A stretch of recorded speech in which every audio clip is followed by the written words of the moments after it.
আসসালামু আলাইকুম। আজকের ভিডিওতে আমি চমৎকার একটা বিজনেস আইডিয়া শেয়ার করব, যেটা আপনি চাইলে কম টাকার মধ্যে শুরু করতে পারবেন। বেশ লাভজনক একটা ব্যবসা হতে চলেছে। যারা স্বল্প পুঁজিতে একটা লাভজনক ব্যবসা করতে চাচ্ছেন, আশা করছি আপনাদের জন্য এই ভিডিওটা অনেক বেশি উপকারে আসবে।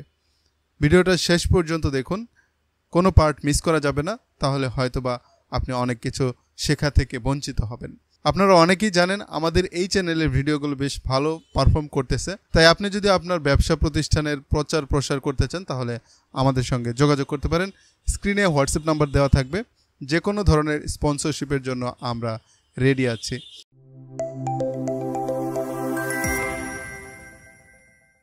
আপনারা দেখছেন টাকা কথা বলে, আমি আছি শাহিন। আজকে আমরা কথা বলবো ফুচকার ব্যবসা সম্পর্কে। ফুচকার ব্যবসা কয়েকভাবে করা যায়। আমি আসলে মেইন গোড়ার ব্যবসাটা সম্পর্কে বলবো, অর্থাৎ ফুচকা প্রোডাকশন সম্পর্কে বলবো। তো সচরাচর আমাদের দেশে যেভাবে ফুচকা বানানো হয় সেই পদ্ধতিতে নয়, বরং একটু আধুনিক পদ্ধতিতে হাতের ছোঁয়া ছাড়া বা একটু অন্যদের থেকে আলাদাভাবে ফুচকা তৈরি করে কিভাবে ব্যবসা করা যায় সে সম্পর্কে আলোচনা করব। তো দেখুন, আমাদের বাংলাদেশে ইভেন ইন্ডিয়াতে ফুচকা খুবই জনপ্রিয় একটা খাবার, এটা বলার কোনো অবকাশ রাখে না। আর এটা কেমন রানিং ব্যবসা সেটা আমরা সবাই জানি, কিন্তু অনেকেই আমরা অবহেলা করে এসব ব্যবসা করতে চাই না। তো যদি আপনি এই ফুচকা তৈরি ব্যবসাটা করতে চান তাহলে আপনি তিনভাবে করতে পারেন।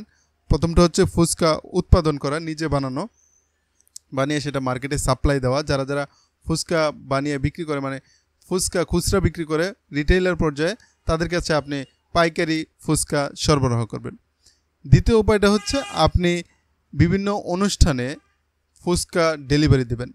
বিয়ে অনুষ্ঠান, জন্মদিন অনুষ্ঠান অথবা বিভিন্ন পার্টিতে বর্তমানে ফুচকা একটা ট্রেন্ডিং চলছে। অনেকেই ফুচকা নিয়ে সেটা বানিয়ে মেহমানদারি করায় এটা।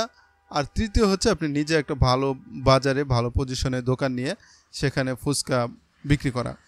এই তিনটা উপায়ের যে কোনোটা করতে পারেন, অথবা আপনি তিনটাই করতে পারেন। তো চলুন শুরু করা যাক।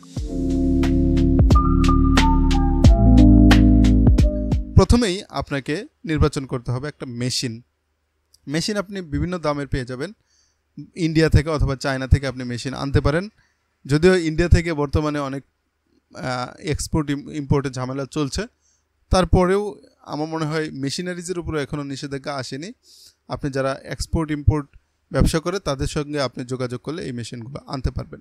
এছাড়া আপনি চাইলে বাংলাদেশে বিভিন্ন সাপ্লায়ার রয়েছে, আপনি তাদের সঙ্গে যোগাযোগ করে এই মেশিনগুলো সংগ্রহ করতে পারেন।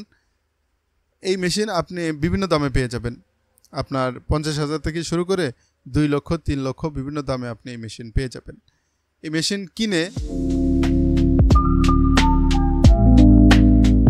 প্রথম দিনেই আসলে ব্যবসায় আপনি নামতে পারবেন না। প্রথমে আপনাকে আসলে একটু প্র্যাকটিস করতে হবে যে এই মেশিন দিয়ে কীভাবে কাজ করে। 4-5 দিন সময় লাগতে পারে, অথবা যদি আপনার আইকিউ ভালো থাকে আপনি হয়তো বা একদিনেই বা প্রথম দেখাতেই বুঝতে পারবেন। এখানে আটা গোলার একটা ব্যাপার স্যাপার রয়েছে।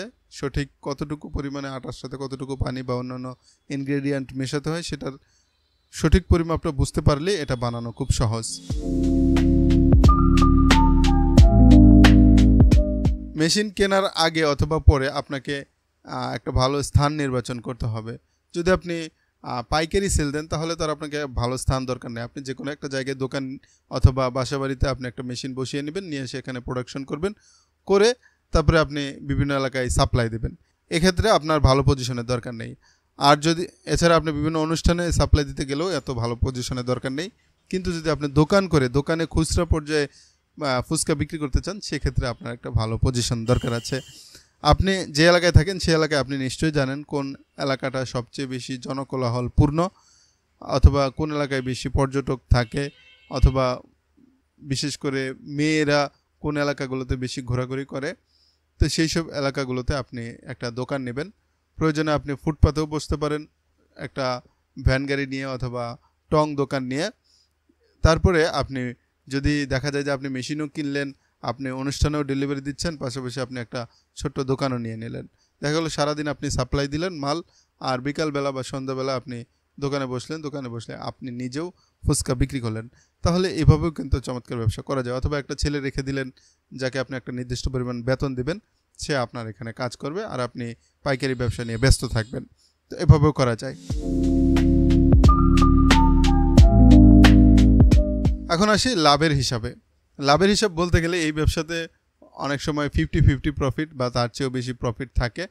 অনেক সময় আমরা হিসাব করি যে যা বিক্রি করি সবই তো লাভ। আসলে শুধু সেভাবে হিসাব করলে হবে না, কারণ ব্যবসাতে অনেক ধরনের খরচ থাকে। যেমন মেশিন চালাতে গেলে কারেন্ট খরচ হবে, আপনার আটা ময়দা খরচ আছে, আপনি নিজে একজন মানুষ এটার পিছনে শ্রম দিবেন, আপনার একটা পারিশ্রমিক আছে, অথবা যদি আপনি আরও কোনো লোক নিয়ে খাটান তার পিছনেও একটা খরচ যাবে।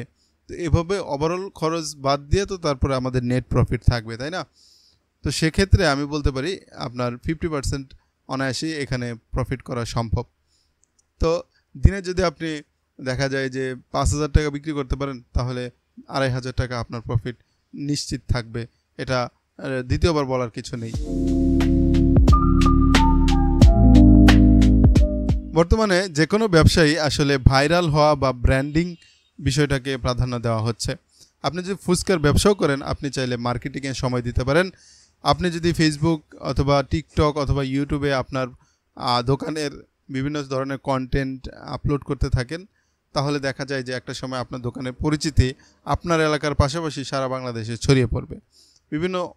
দেশের বিভিন্ন প্রান্ত থেকে আপনার দোকানে মানুষ ফুচকা খেতে আসবে, অথবা দেশের বিভিন্ন প্রান্ত থেকে মানুষ আপনার কাছ থেকে ফুচকা পাইকারি নিতে চাইবে। তো সেজন্য আপনাকে এই দিকটাকেও ফোকাস করতে হবে, যাতে করে আপনি মার্কেটিং করে আপনার ব্যবসাটাকে অনেক দূরে অগ্রসর করতে পারেন। সেজন্য আপনি চাইলে আপনার এলাকায় ভিজিটিং কার্ড সরবরাহ করতে পারেন, পোস্টারিং করতে পারেন, অথবা আপনার ফেসবুক প্রোফাইল থেকে অথবা পেজ থেকে অথবা বিভিন্ন ফুড ব্লগারদেরকে দিয়ে আপনি কন্টেন্ট তৈরি করে সেখানে আপনি আপনার প্রমোশন চালাতে পারেন। এতে করে আপনার অনেক বেশি ব্যবসা গ্রো হবে। মেশিন কোত্থেকে পাবেন সেটা সম্পর্কে আমি আপনাকে বলবো না, কারণ এই ভিডিও কেউ আমাকে স্পন্সর করেনি। যাই হোক, আপনি একটু ইউটিউবে ঘাটাঘাটি করলেই বিভিন্ন সাপ্লায়ারকে পেয়ে যাবেন, অথবা গুগলে সার্চ করলেও আপনি বিভিন্ন সাপ্লায়ারকে পেয়ে যাবেন। আপনি তাদের কাছ থেকে মেশিনটা সংগ্রহ করে নিতে পারেন। আমি যদিও এর আগের চ্যানেলে যেখানে বিজনেস সম্পর্কে আলোচনা করতাম, আপনারা অনেকে হয়তো আমাকে চেনেন, সরল মানুষ নামে আমার একটা ইউটিউব চ্যানেল ছিল, যেটা আসলে হ্যাক হয়ে গিয়েছে। সেটাতে এখন আর কাজ করা হচ্ছে না, যদিও আমি চ্যানেল ফেরত পেয়েছি। তো সেখানে আমাকে এক ভাই স্পন্সর করেছিল, সেখানে আমি বলেছিলাম কোত্থেকে আপনারা মেশিন পাবেন। যেহেতু এই ভিডিওতে কোনো স্পন্সর নেই, আপনারা একটু কষ্ট করে মেশিনটা খুঁজে নেবেন। তো এই ছিল মোটামুটিভাবে আমাদের আজকের বিজনেস আইডিয়া। ভিডিওটা ভালো লাগলে একটা লাইক দিতে পারেন, চাইলে শেয়ার করতে পারেন আপনার বন্ধুর সঙ্গে। দেখা হবে আবারও নতুন কোনো ভিডিওতে, ইনশাল্লাহ। আল্লাহ হাফেজ।